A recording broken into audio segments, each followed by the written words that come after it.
نصوح ایک عورت نما آدمی تھا، باریک آواز، بغیر داڑھی اور نازک اندام۔ وہ اپنی ظاہری شکل و صورت سے فائدہ اٹھاتے ہوئے زنانہ حمام میں عورتوں کا مساج کرتا اور میل اتارتا تھا۔ کوئی بھی اس کی حقیقت نہیں جانتا تھا، سبھی اسے عورت سمجھتے تھے۔ یہ طریقہ اس کے لیے ذریعہ معاش بھی تھا اور عورتوں کے جسم سے لذت بھی لیتا تھا۔ کئی بار ضمیر کے ملامت کرنے پر اس نے اس کام سے توبہ بھی کر لی، لیکن ہمیشہ توبہ توڑتا رہا۔ ایک دن بادشاہ کی بیٹی حمام گئی۔ حمام اور مساج کرنے کے بعد پتہ چلا کہ اس کا گرا بہا گوہر موتی یا ہیرا کھو گیا ہے۔ بادشاہ کی بیٹی نے حکم دیا کہ سب کی تلاشی لے جائے۔ سب کی تلاشی لی گئی، ہیرا نہیں ملا۔ نصوح رسوائی کے ڈر سے ایک جگہ چھپ گیا۔ جب اس نے دیکھا کہ شہزادی کی کنیزیں اسے ڈھونڈ رہی ہے تو سچے دل سے خدا کو پکارا اور خدا کی بارگاہ میں دل سے توبہ کی اور وعدہ کیا کہ آئندہ کبھی بھی یہ کام نہیں کروں گا، میری لاج رکھ لے مولا۔ دعا مانگ ہی رہا تھا کہ اچانک باہر سے آواز سنائی دی کہ نصوح کو چھوڑ دو، ہیرا مل گیا ہے۔ نصوح نم آنکھوں سے شہزادی سے رخصت لے کر گھر آ گیا۔ نصوح نے قدرت کا کرشمہ دیکھ لیا تھا اور ہمیشہ ہمیشہ کے لیے اس کام سے توبہ کر لی۔ کئی دنوں سے حمام نہ جانے پر ایک دن شہزادی نے بلاوا بھیجا کہ حمام آ کر میرا مساج کرے، لیکن نصوح نے بہانہ بنایا کہ میری ہاتھ میں درد ہے، میں مساج نہیں کر سکتا ہوں۔ نصوح نے دیکھا کہ اس شہر میں رہنا اس کے لیے مناسب نہیں ہے، سبھی عورتیں اس کو چاہتی ہے اور اس کے ہاتھ سے مساج لینا پسند کرتی ہے۔ جتنا بھی غلط طریقے سے مال کمایا تھا سب غریبوں میں بانٹ دیا اور شہر سے نکل کر کئی میل دور ایک پہاڑی پر ڈیرا ڈال کر اللہ کی عبادت میں مشغول ہو گیا۔ ایک دن اس کی نظر ایک بھینس پر پڑی جو اس کے قریب گھاس چر رہی تھی۔ اس نے سوچا کہ یہ کسی چرواہے سے بھاگ کر یہاں آ گئی ہے، جب تک اس کا مالک نہ آ جائے تب تک میں اس کی دیکھ بھال کر لیتا ہوں، لہٰذا اس کی دیکھ بھال کرنے لگا۔ کچھ دن بعد ایک تجارتی قافلہ راستہ بھول کر ادھر آ گیا جو سارے پیاس کی شدت سے نڈال تھے۔ انہوں نے نصوح سے پانی مانگا۔ نصوح نے سب کو بھینس کا دودھ پلایا اور سب کو سیراب کر دیا۔ قافلے والوں نے نصوح سے شہر جانے کا راستہ پوچھا۔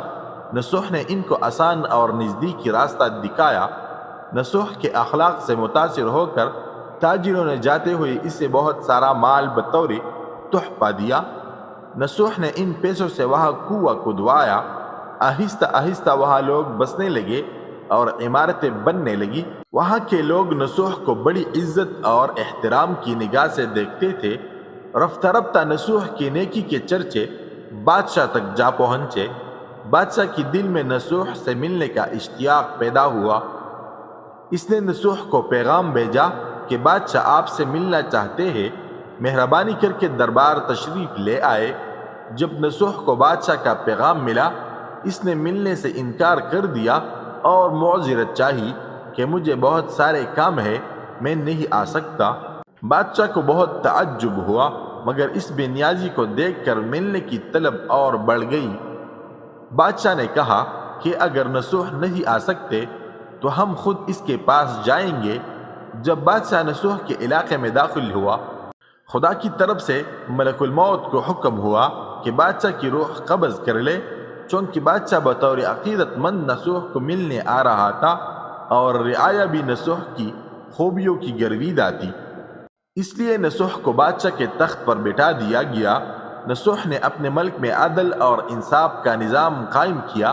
وہی شہزادی جسے عورت کا بیس بدل کر ہاتھ لگاتے ہوئے بھی ڈرتا تھا، اس شہزادی نے نصوح سے شادی کر لی۔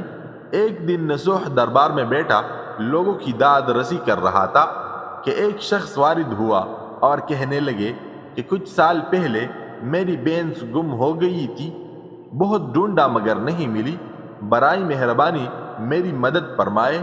نصوح نے کہا کہ تمہاری بھینس میرے پاس ہے، آج جو کچھ میرے پاس ہے وہ تمہاری بھینس کی وجہ سے ہے۔ نصوح نے حکم دیا کہ اس کے سارے مال اور دولت کا آدھا حصہ بینس کے مالک کو دیا جائے، وہ شخص خدا کے حکم سے کہنے لگا، اے نصوح جان لو، نہ میں انسان ہوں اور نہ ہی وہ جانور بینس ہے، بلکہ ہم دو فرشتے ہیں، تمہارے امتحان کے لیے آئے تھے۔ یہ سارا مال اور دولت تمہاری سچے دل سے توبہ کرنے کا نتیجہ ہے، یہ سب کچھ تمہیں مبارک ہو۔ وہ دونوں فرشتے نظروں سے غائب ہو گئے، اسی وجہ سے سچے دل سے توبہ کرنے کو توبہ نصوح کہتے ہیں۔ تاریخ کی کتب میں نصوح کو بنی اسرائیل کے ایک بڑے عابد کی حیثیت سے لکھا گیا ہے۔ نصوح رزق کمانے کے لیے اللہ تعالیٰ کا ناپسندیدہ کام کیا کرتا تھا۔ جب وہ کام اللہ کی خوف کی وجہ سے چھوڑا تو اللہ تعالیٰ نے رزق کے اسباب پیدا کیے اور بادشاہت تک عطا کر دی۔ حرام طریقے سے لذت حاصل کرنا چھوڑا تو اللہ تعالیٰ نے نکاح میں شہزادی دے دی۔ اللہ تعالیٰ سب کو توبہ کرنے اور تا دم مرگ اس توبہ پر قائم رہنے کی توفیق عطا فرمائے، آمین ثم آمین۔